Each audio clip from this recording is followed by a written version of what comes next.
30 ദിവസം 30 ക്രിസ്റ്റലുകൾ. Today is day 1 and today's crystal is clear quartz, മലയാളത്തിൽ പറഞ്ഞ സ്ഫടികം. ജൂഡി ഹോൾ, ഒരു വേൾഡ് റെനൗൺഡ് സൈക്കിക്, അവരൊരു ബുക്ക് എഴുതിയിട്ടുണ്ട്, ദ ക്രിസ്റ്റൽ ബൈബിൾ.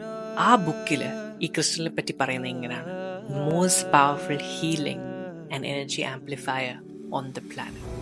എന്ന് വെച്ചാൽ ഈ ലോകത്തിലെ ഏറ്റവും ശക്തിയുള്ള ഒരു ക്രിസ്റ്റൽ, അതായത് നമ്മൾ എന്ത് എനർജി കൊടുക്കുന്നോ അതേ എനർജി ബ്യൂട്ടിഫുള്ളി ആംപ്ലിഫൈ ചെയ്യാൻ പറ്റുന്ന ഒരു സ്ട്രെങ്ത് ഉള്ള ഒരു ക്രിസ്റ്റൽ.